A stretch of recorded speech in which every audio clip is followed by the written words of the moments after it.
I voldria dir que l'hem escollit pels seus mèrits, evidentment, però també vull dir que quan el vaig visitar fa, no sé, un parell de mesos, deu fer ara, a Donosti, em va seduir amb la seva manera d'entendre la universitat, la seva manera d'entendre l'empresa i sobretot per la seva manera d'entendre la innovació. Per tant, quan vam pensar en buscar un conferenciant per aquesta inauguració, vam pensar immediatament en ell perquè la seva manera d'entendre aquestes coses és la manera que nosaltres també tenim d'entendre-les.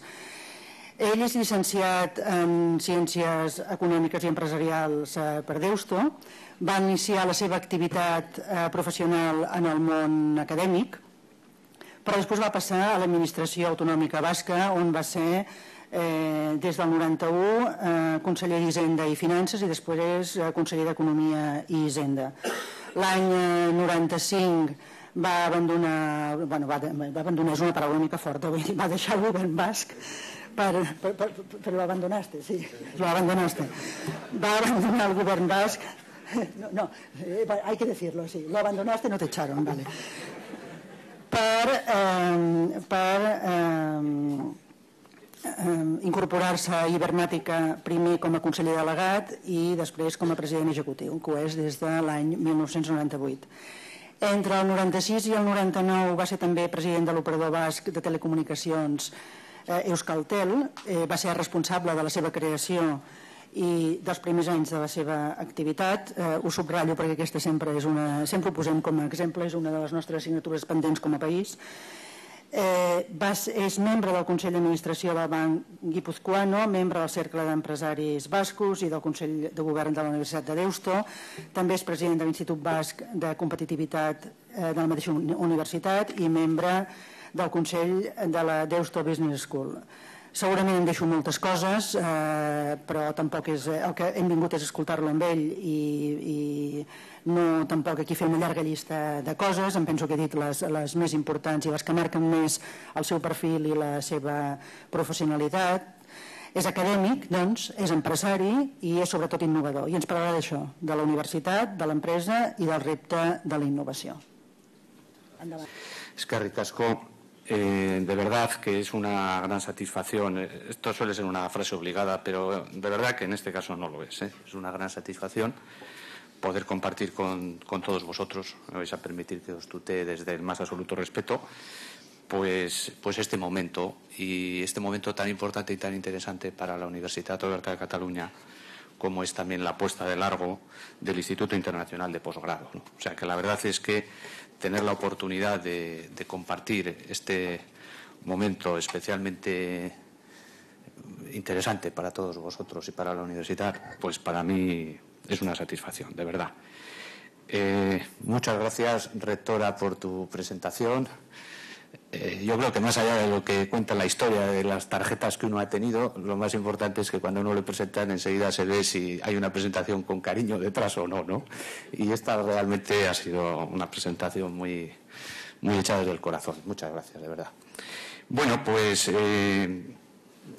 yo voy a procurar no pasarme de la hora, o sea que tengo que hacer un esfuerzo, como todos, por ser capaz de hacer esta presentación lo más llevadera posible. Vamos a ver si soy capaz también de transmitir de una manera lo más sintética posible aquellos elementos que me parecen a mí importantes dentro de este tema que hemos elegido como objeto de esta presentación.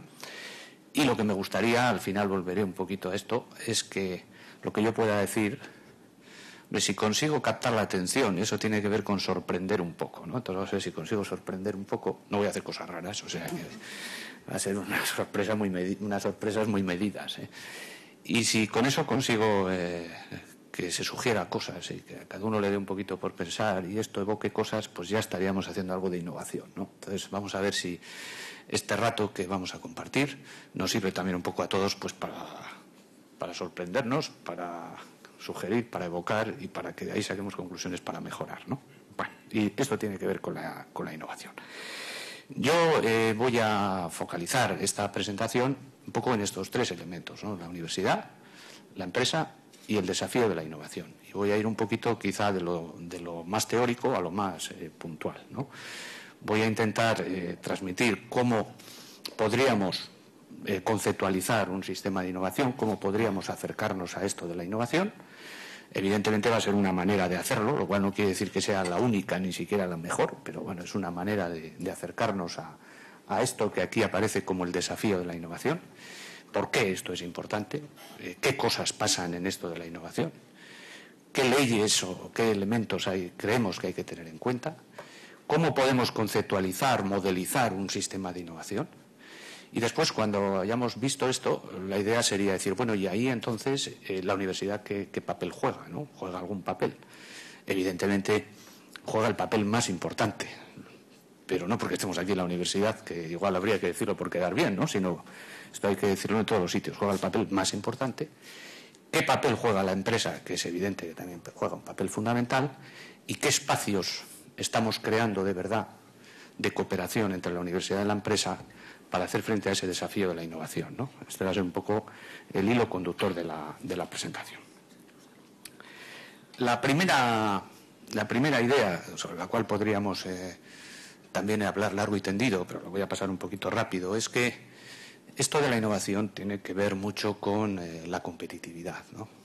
Realmente cualquier sociedad, cualquier organización, pues tiene siempre un reto de ser competitivo, no por el hecho de ser, sino más que de ser competitivo, de resultar competitivo. Es decir, que aquello que haga realmente sea útil, sea práctico y que comparativamente con lo que puedan hacer otros, pues además aporte más valor, ¿no? No un concepto de competitividad por competitividad, sino como el resultado quizá de dos elementos fundamentales, ¿no? Primero, de ser competente, y segundo, de creerte y de poner entusiasmo y emoción en lo que uno hace, ¿no? Si tenemos una organización que sabe, que es competente y además está motivada y está alineada y con unos valores y con una manera de entender las cosas, seguramente que seremos competitivos. Ser competitivo es al final la prueba del 9, lo que sale al final. Bueno, esto es la prueba del 9, lo decimos los antiguos. Yo creo que ahora ya la gente joven ya no sabe lo que es la prueba del 9, pero bueno, esto es una prueba que hacíamos para ver si las multiplicaciones nos habían salido bien o mal, ¿no? Entonces, esto de la competitividad es una constante, y es una constante en la sociedad catalana, en la sociedad española, en la sociedad vasca y europea en general. O sea, estamos jugándonos, lógicamente, el reto permanente, siempre nos lo hemos jugado, de la competitividad, ¿no? Entonces, si hiciésemos así una especie de gráfico por intentar situar de manera muy simple de qué va esto de la competitividad, pues evidentemente a lo largo del tiempo hay una fase de competitividad que descansa de manera muy clara en la posibilidad de tener recursos naturales, ¿no? Entonces, si uno tiene unos recursos naturales importantes, pues realmente sus ganancias de competitividad pues se van produciendo a lo largo del tiempo. Lógicamente, esto siempre habría que pensar que hay un momento en que esto se estanca y además si se agotan, pues evidentemente la competitividad a partir de ese momento, en vez de ir para arriba, pues va para abajo, ¿no? El siguiente estadio en el que normalmente hemos construido la competitividad ha sido el de los costes laborales bajos, ¿no? Esto sería un poquito lo de China, ¿no? Por aclararnos, ¿no? Bueno, pues con unos costes laborales muy bajos, normalmente una sociedad poco desarrollada desde un punto de vista social, y entonces, bueno, pues tú eres competitivo en la medida en que esos costes laborales bajos te permiten tener una estrategia de precios tremendamente ajustada, ¿no? Claro, pero esto también, como es natural, te permite ganar competitividad hasta que llega un momento en que eso también se estanca e incluso, si no pasas a otro estadio, lo que harás es perder competitividad. Lógicamente, estamos hablando de sociedades o estamos hablando de organizaciones. Y evidentemente la competitividad no es sostenible si además dentro de esto no se producen mecanismos de redistribución de la renta. Entonces tú puedes estar jugando con esa ganancia de competitividad por los costes laborales bajos, pero llegará un momento que eso tendrá que subir, ¿eh? Y si no, pues acabará mal, o sea, acabará bajando y acabará yendo hacia abajo, ¿eh? La siguiente fase en la que hemos ido construyendo la competitividad ha tenido que ver mucho con la apuesta por la calidad, ¿no? Es cuando decimos, oye, esto ya no vale solo con competir en precios, sino aquí hay que realmente competir por calidad, ¿no? Yo creo que es un poco en donde estamos todavía, donde hemos estado, pero yo creo todavía que es donde estamos, aunque en el discurso ya hemos avanzado algo más, pero de verdad todavía probablemente estamos más ahí, ¿no? Es decir, tenemos que ser capaces de hacer las cosas muy bien, o sea, nos la jugamos en la calidad. Y esto ha sido un elemento dinamizador de la competitividad de las economías y de las empresas. Lo que pasa es que esto también llega a un momento en que se agota, no da más de sí. E incluso, si no tenemos cuidado, se nos puede volver en contra. Llega un momento que todos los elementos movilizadores de la calidad lo que hacen es implantar una serie de sistemas y unas modelizaciones que son lógicas, pero que llega un momento que si se acaban ahí, pues pueden devenir y pueden terminar siendo pura burocracia, con lo cual pueden incluso jugar a la contra en las propias organizaciones. O sea que siempre hay que tener un poquito de cuidado con esto. Y hemos llegado un poco a la conclusión de que realmente ya no nos vale solo con hacer las cosas al precio más ajustado posible y, por supuesto, a la mejor calidad, sino que esto ya es una condición necesaria, pero no es suficiente. Y entonces es cuando estamos llegando todos a la percepción clara de que el siguiente estadio de la competitividad tiene que ver con la innovación, tiene que ver con la capacidad de diferenciarse, con la capacidad de transformar las cosas, con la velocidad, con la capacidad de hacer las cosas de diferente manera. ¿Esto qué quiere decir? ¿Que todo lo demás se olvida? No. O sea, las organizaciones, los países, somos una mezcla de todos estos elementos. Tenemos que cuidar todos ellos, ¿no? La cuestión es dónde en un momento determinado está el elemento movilizador que nos permita mejorar en competitividad. Y entonces, desde el discurso de la competitividad, pues se ha llegado de manera muy clara y muy directa a que realmente, en el nivel de sociedad en la que nos encontramos, donde nos la jugamos en términos de futuro, teniendo en cuenta lo que está pasando en la China, en la India, en Brasil, en fin, en todo el mundo, es en el nuevo elemento que es el de la innovación. Con lo cual, o las organizaciones, empresas, sociedades y demás, o incorporamos en nuestro componente estratégico el elemento de la innovación, o si no, realmente no vamos a avanzar en competitividad y si no avanzamos retrocederemos. La cuestión que tiene que ver con estos estadios muy simples planteados así es que lo que en las primeras fases de los recursos naturales pues estábamos hablando más de intercambiar bienes, a medida que ha ido pasando el tiempo el intercambio de bienes se ha completado con el intercambio de servicios y en estas últimas fases estamos hablando ya de intercambiar información. Y claro, lo que son recursos naturales luego empiezan a ser personas, ¿no? En esto de los costes laborales, de la calidad en la innovación, por supuesto que hay sistemas, hay tecnología y demás, pero las personas cada vez juegan un papel más importante. Y entonces los elementos de información, de formación, de conocimiento, la movilidad, la globalización, hacen que estos estadios de competitividad en los que nos tenemos que mover pues sean relativamente bastante más complejos que el simple hecho de ser capaces de explotar bien unas minas de cobre o unas minas de carbón. Esto es más complicado. Y entonces estamos en un reto clarísimo también en el que tenemos que pasar de administrar cosas. Todavía hoy en día las carreras empresariales se llaman muchas la licenciatura de administración de empresas, que está bien porque las cosas hay que administrar, Pero esto es algo más, o sea, esto es esto de gobernar el caos, de ser capaz de moverse, de ser capaz de ser flexible, de anticiparse, y esto tiene que ver con la innovación. Bien, el siguiente paso es que todos estamos hablando de innovación, esto no está mal, porque es bueno que se hable de innovación, pero seguramente que coincidirán casi todos conmigo en que se habla muchas veces sin saber muy bien de qué se está hablando. Y esto es peligroso, porque todo el mundo hablamos de esto y cuesta, y hay mucho ruido, y cuando hay mucho ruido, pues cuesta quitar el grano de la paja. Y entonces, pues cuesta realmente saber si estamos hablando de un puro discurso para salir del paso o si realmente detrás hay un pensamiento, una manera de entender las cosas. Yo aquí voy a pasar muy rápido, podríamos dedicar mucho tiempo a ver cómo nosotros dentro del Instituto de Informática e Innovación, cómo conceptualizamos todo esto y demás, pero quizá con una idea muy simple. Al final la innovación ha estado siempre presente y forma parte de la naturaleza de las cosas, ¿no? Decía un fotógrafo catalán, Massats, sí, que la originalidad consiste en volver al origen. Pues efectivamente, o sea, que esto de la innovación pues que tiene bastante que ver con mirar la naturaleza y ver qué pasa y, en fin, y no pensar que van a pasar cosas raras. Entonces, sin embargo, esto de innovar entonces es algo tan simple como decir, bueno, pues si cambiamos algo, si introducimos novedades en alguna cosa, estamos innovando, es verdad. Ahora, si hubiese que poner un poco de apellido a este concepto de innovación, a mí me gustaría hablar de dos elementos. Uno, que sea una innovación sostenible en el tiempo. Y segundo, que sea competitiva, en el sentido que sea útil, que nos sirva para progresar. Y sobre todo esto significa algo que me parece fundamental, que es pasar de concebir la innovación como un suceso a la innovación como un proceso. Entonces, está bien que llegue el rayo y nos dé fuego, está bien, y si se producen las innovaciones como sucesos hay que aprovecharlas, pero si queremos que sean sostenibles y competitivas, hay que pasar a que esto sea una innovación como proceso y no estar esperando a ver si va a haber una tormenta y va a caer otra cosa que parece que hace una cosa que da calor, sino realmente acabar siendo capaces de dominar el fuego, ¿no? Dice Eudald Carbonell que tardamos en socializar el fuego como tecnología 350.000 años. La verdad es que cada vez que lo oigo me cambia la fecha.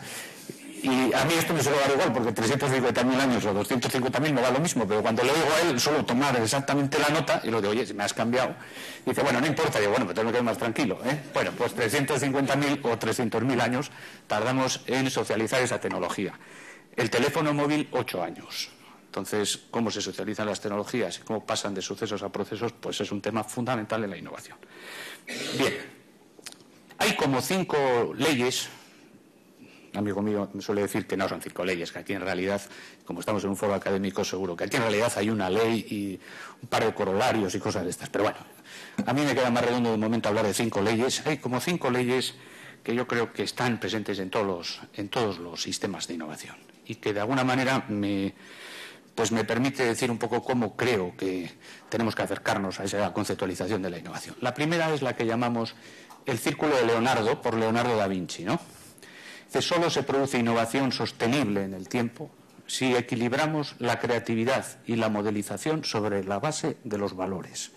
Ideas fundamentales. Si no se comparten valores, no se puede hacer nada. Luego, el tema de los valores es fundamental en cualquier organización y en cualquier sistema y en cualquier proceso de innovación.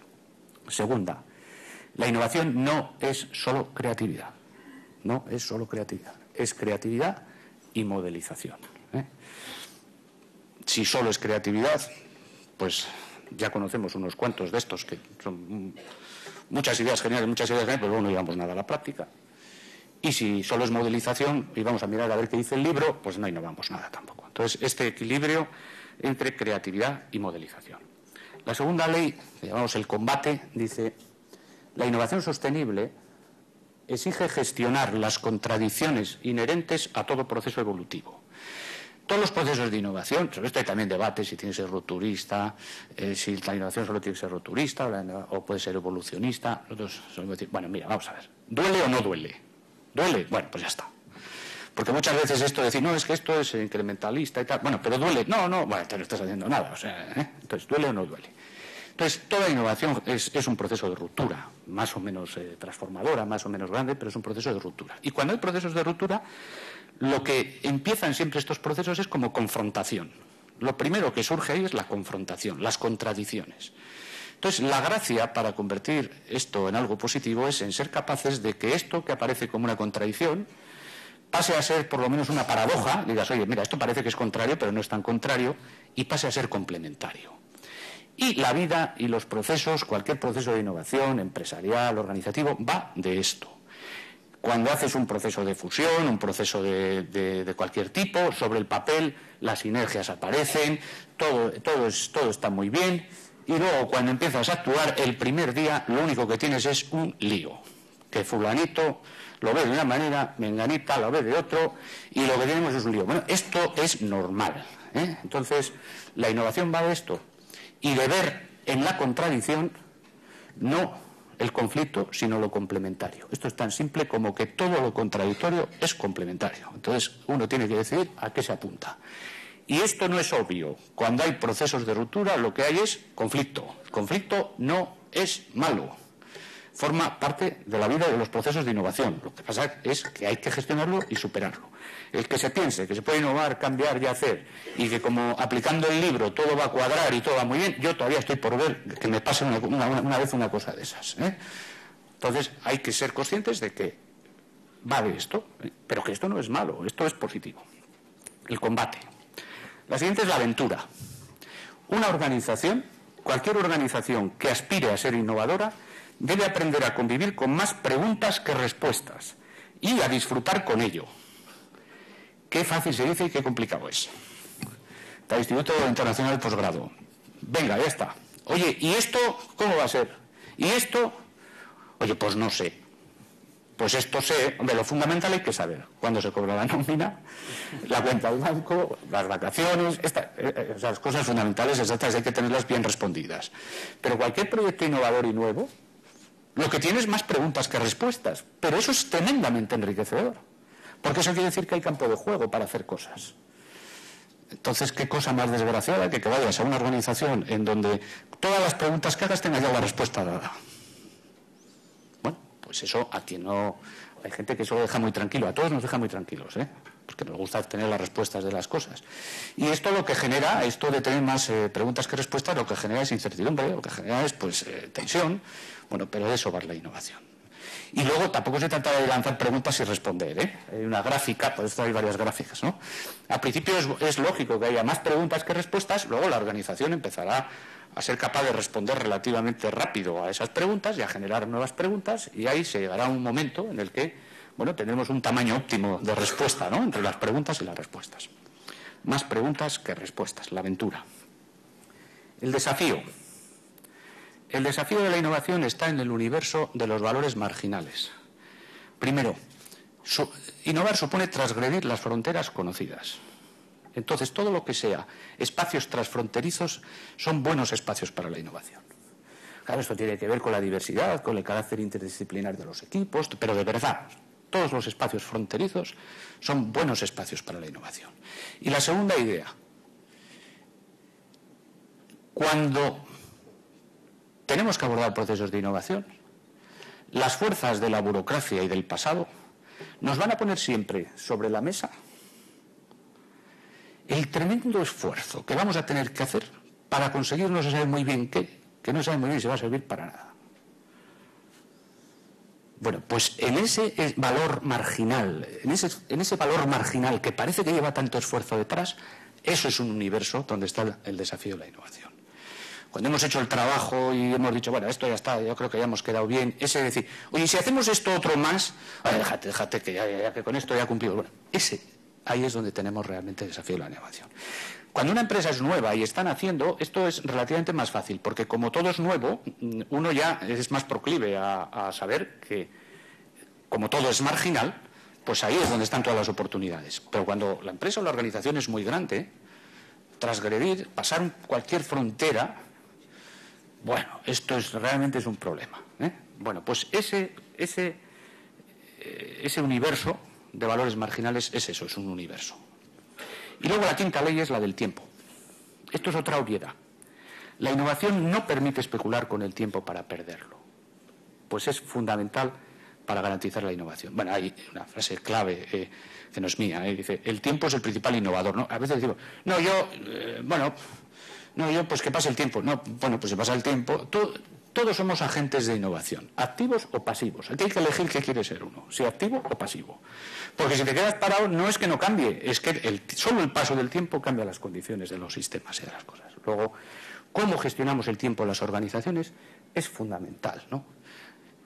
Y esto, que es una obviedad, no es tan fácil luego de llevar en el día a día. El mundo del deporte está lleno yo creo que nos suele resultar muy atractivos a las empresas y a las organizaciones, el mundo del deporte, sobre todo se suele ver pues, la fuerza del equipo y todas estas cosas, ¿no?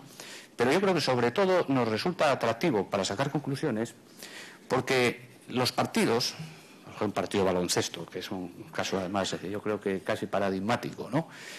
Los partidos lo que hacen es constreñir el tiempo en un sistema de tal manera que lo ponen al límite y es cuando se ve si las cosas funcionan o no funcionan. Esa es la gracia que tiene el partido de baloncesto. 8 segundos, 8 creo son, ¿no?, para pasar de campo, 24 para hacer la jugada, 3 para estar en la zona, tiempo muerto, 3 o 5 segundos para sacar de banda. Ay, amigo, y cada jugada es un proceso de innovación. Dice, no, es que yo estoy aquí botando la pelota, pues la has perdido, porque has tardado más de 8 segundos. Entonces, no, es que hay que tirar, es que si no tiras, no. Y claro, y entonces es cuando se ve si hay liderazgo, si hay cooperación, si el equipo sabe a qué juega, si sabe que funciona. Bueno, pues esto, que se ve muy claro en el baloncesto, casi se ve mucho mejor que en el fútbol, se ve mucho mejor que en el fútbol.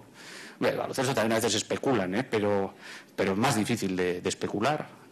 De hecho, van botando la pelota, veréis, y están mirando al tiempo. O sea, en realidad no es que jueguen 5 contra 5, hay un jugador más, que es el tiempo. Bueno, esto en las empresas se nos diluye, ¿no? Tenfus, fugit, se nos diluye, se nos va. Todos sabemos que hay que hacer las cosas y tal, y de pronto pasa un año y dice, oye, ¿y esto? Ah, pues no. Bueno, la gestión del tiempo es fundamental en cualquier proceso de innovación. Bien, pues estos serían como 5 leyes o 5 cosas, 5 pensamientos, vamos a decir, de qué nos jugamos en cualquier sistema de innovación. El siguiente paso decía, bueno, y si tuviésemos que conceptualizar un sistema en general de innovación, un modelo de innovación, que llamamos modelo de innovación competitiva, ¿dónde pondríamos nosotros el énfasis, ¿no? Es decir, no es que sea el modelo de innovación, es un modelo de innovación, ¿no? Hombre, la gracia de un modelo tiene que estar en que nos pueda servir para aplicar a realidades distintas, ¿no? Para que, bueno, pues nos permita ver cosas un poco con una sistemática, decir, bueno, aquí esto que va, ¿no? Yo creo que el primer elemento clave en el modelo de innovación competitiva es que descansa sobre valores. El tema de los valores es fundamental.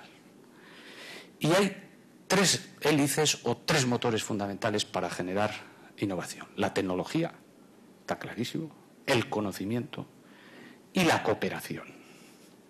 Tecnología, conocimiento y cooperación enganchado con unos valores.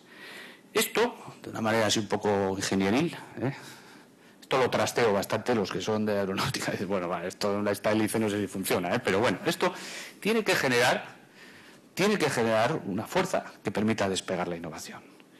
Y hay siempre como unas fases, esto opera, la tecnología, el conocimiento y la cooperación opera sobre cualquier proceso de innovación, en donde yo creo que hay unas fases claras. Podría decir que es un poco como la cadena de valor, ¿no? Las cosas que hay que mirar. Uno, hay que ser capaces de percibir el entorno, o sea, hay que estar muy atentos, actitud vigilante de qué es lo que está pasando en el entorno. Hay que tener un proyecto compartido que genere confianza. Hay que tener respuestas rápidas y creativas. Hay que tener capacidad de implantar las respuestas, que a veces nos quedamos en decir, bueno, pues esto hay que hacer esto, sí, pero hay que hacerlo.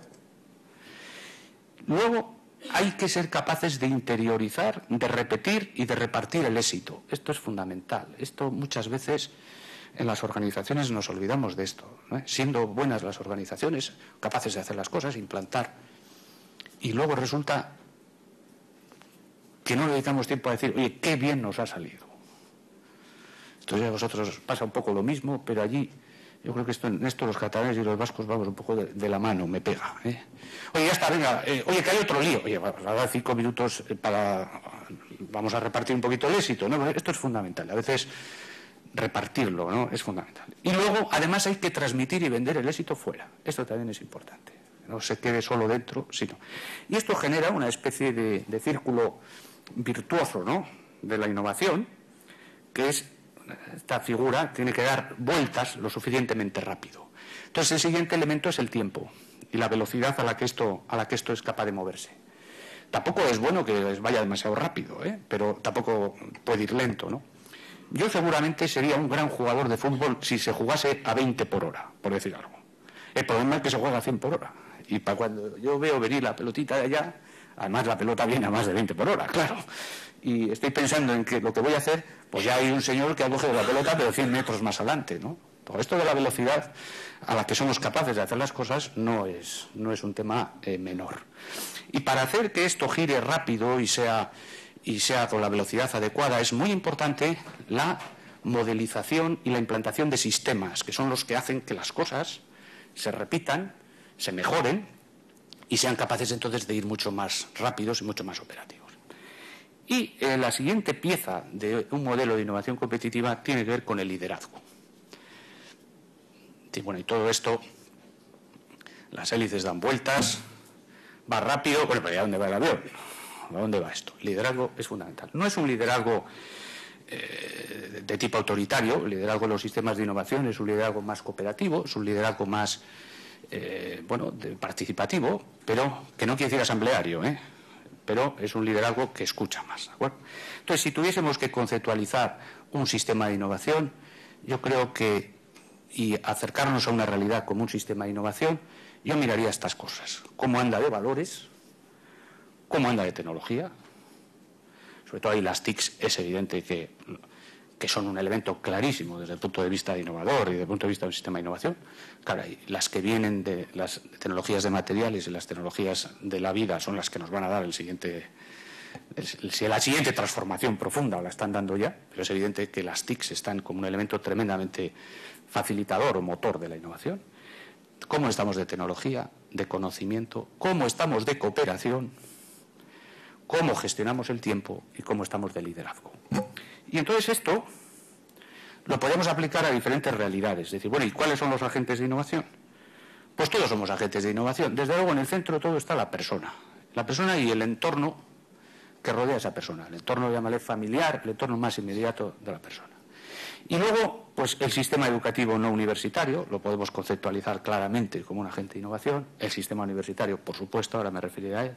Los centros tecnológicos, los sindicatos, las empresas, las asociaciones empresariales, las instituciones financieras y de capital riesgo, las administraciones públicas, cualquier cosa. Esto que estamos haciendo hoy aquí, esta conferencia o este discurso, es un proceso de innovación, es un sistema de innovación. Podríamos terminar y decir, oye, ¿cómo ha andado esto de tecnología, de conocimiento, de cooperación? ¿Cómo? Entonces, todo podemos aproximarlo como un sistema de innovación. Pero evidentemente dentro de esto, el sistema universitario tiene una importancia fundamental.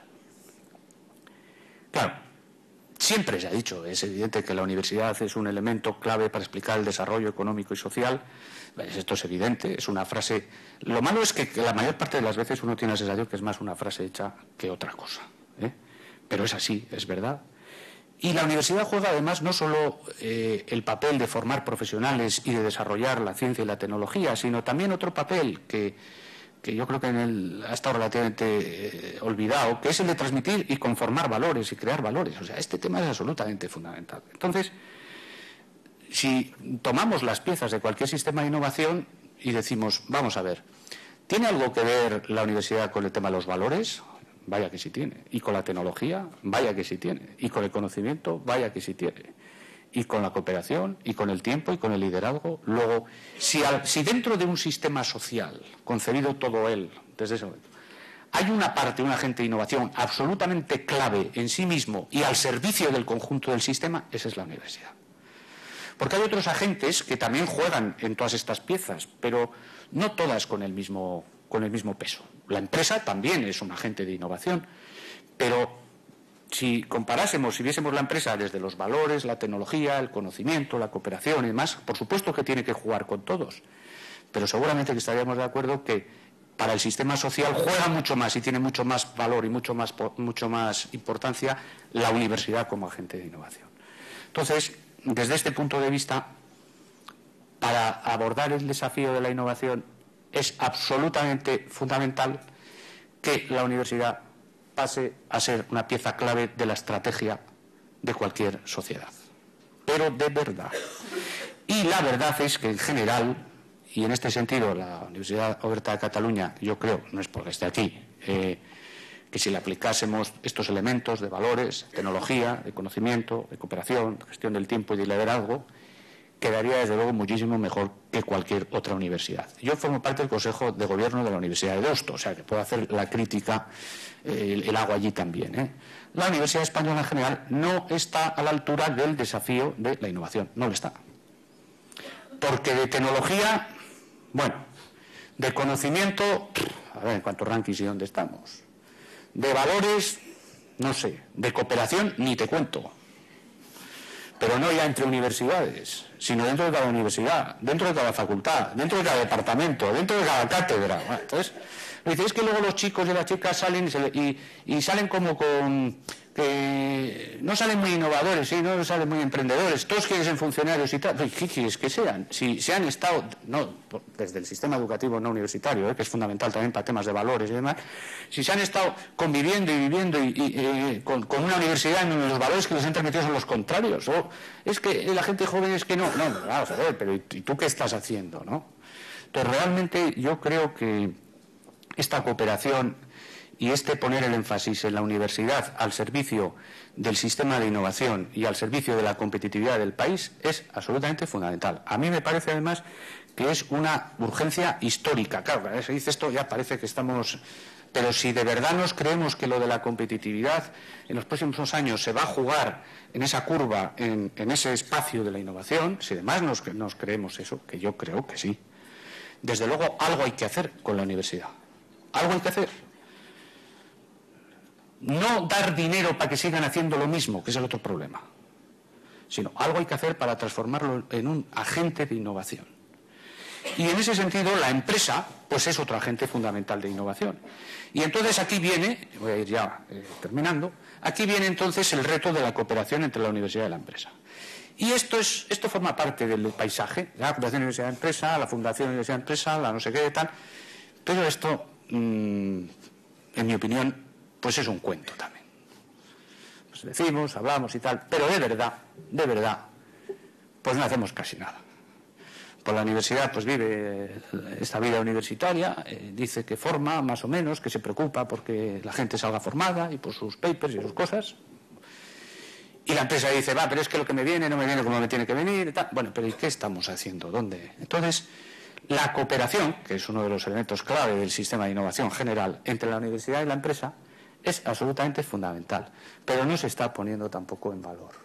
Hay un discurso, un contexto general en el que las cosas se dicen y se hacen, y además podemos estar todos más o menos, sirve de excusa, ¿no? No, ya hacemos, ya tal, o dan ayudas, ¿no? O dicen, es que a veces también la universidad tiene la culpa, no, apúntate a esto y es una cuota, tal, pero si más importante que te den una limosna, perdonad la expresión, es que colaboren y que trabajen contigo, ¿no? Es mucho más importante, ¿no? Entonces hay muchos espacios de cooperación, pero yo creo que hay uno clarísimo que si retomásemos esta primera ley que decíamos de Leonardo, donde están los valores, la creatividad y la modelización, yo creo que uno de los elementos clave en donde la cooperación debería de dar mucho resultado es en lo que es el tema del emprendedor, el caso del emprendedor. Esto de la innovación, hubo una época que, pues ahora innovación, todavía se habla. Entonces, como ya se rasca un poco y no se sabe qué decir, dice, bueno, es creatividad. Bueno, entonces los seminarios son innovación, luego dice innovación y creatividad. Como eso se rasca ya de sí, dice, ahora es emprendizaje, que además es una palabreja.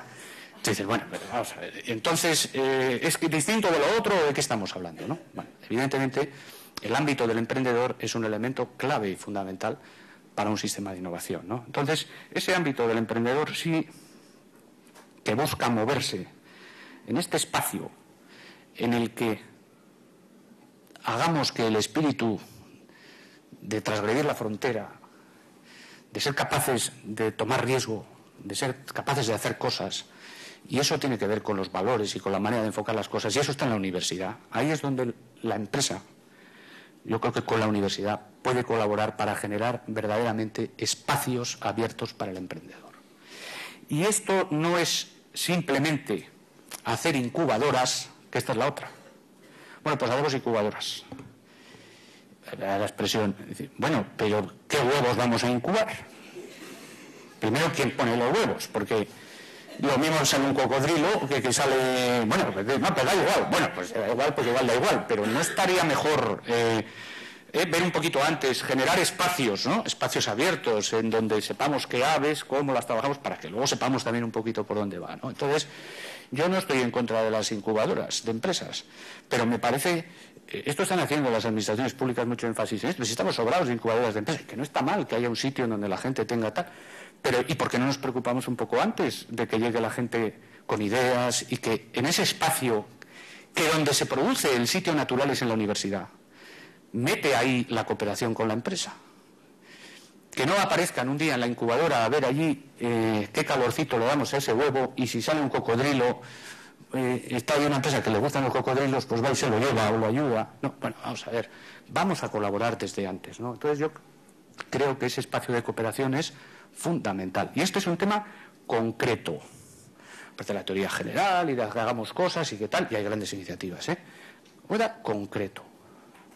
¿Cómo colaboramos? Programas concretos en los cursos para ver cómo ese espacio, con cosas concretas, se va trabajando, para que luego llegue la incubadora. Entonces, yo creo que el espacio de cooperación de la universidad y la empresa, a mí, en el orden práctico, me parece que de generar un espacio abierto para que el emprendedor surja, donde la empresa, pues, deberíamos de aportar al mundo académico, pues bueno, pues esa relación con la empresa, ese dinamismo, vamos a decir, de mercado, que en un momento determinado pues lo vive la empresa, y que en la universidad lo que aporta es, bueno, pues todo esto del conocimiento que hemos dicho, y de los valores y de la tecnología, que es fundamental, y que seamos capaces de generar entonces, pues un perfil de alumno, vamos a hacer un perfil emprendedor. No todos tienen por qué ser emprendedores, pero que trabajemos bien ese perfil emprendedor, ¿no?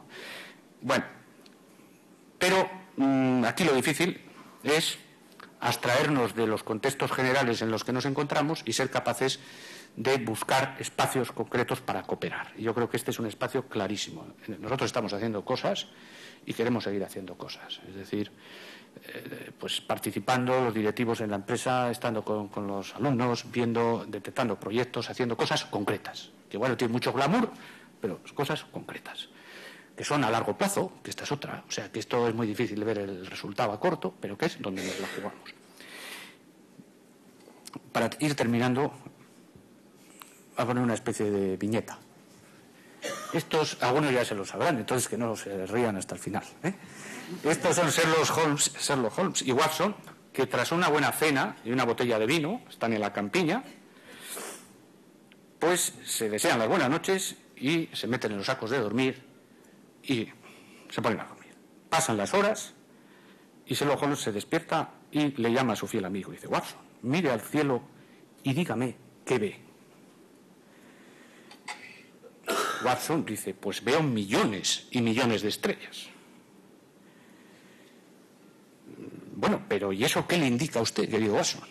Entonces Watson piensa un minuto y dice: oye, aquí hay que dar una respuesta académica, una respuesta conceptual, contextual, importante. Y dice: bueno, pues desde un punto de vista astronómico me indica que existen millones de galaxias y potencialmente, por lo tanto, billones de planetas.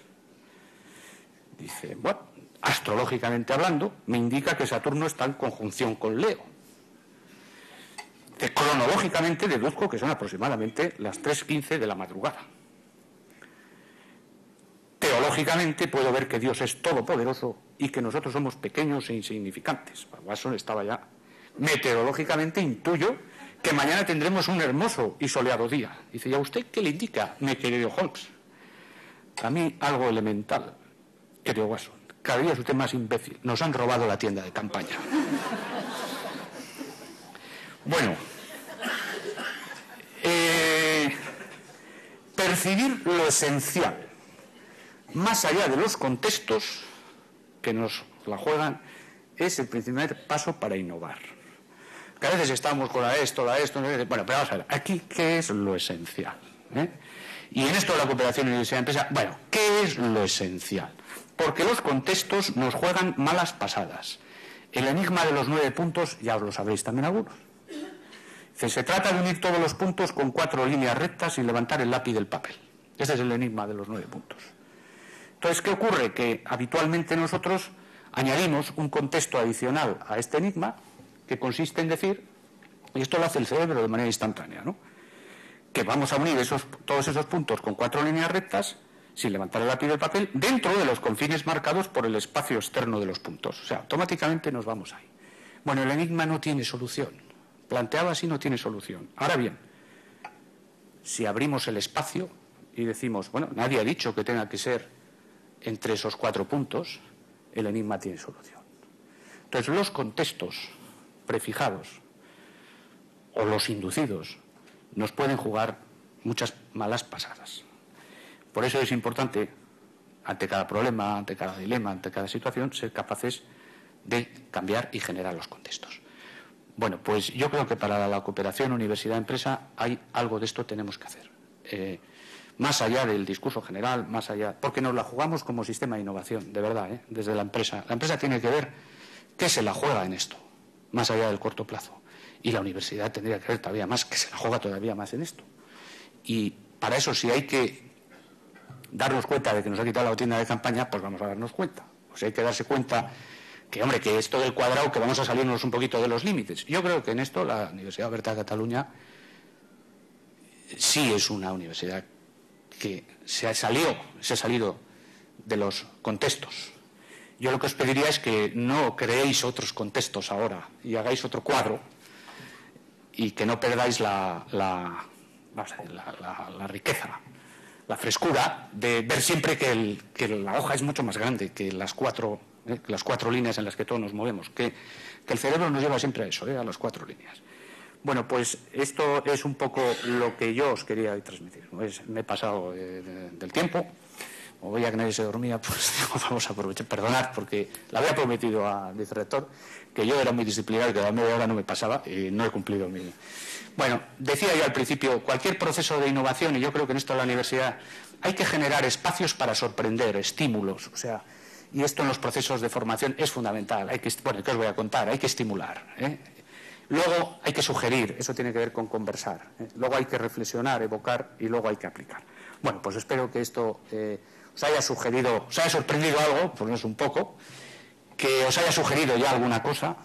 Luego hay que echar una pensada, que de la reflexión os ayude a evocar algo que ya se hace y se puede hacer de otra manera. Y luego esto es fundamental, luego hay que aplicar, luego hay que hacer, porque si se corta esto en cualquier punto, el proceso de innovación tampoco va. Bueno, muchas gracias por vuestra atención y hasta la próxima.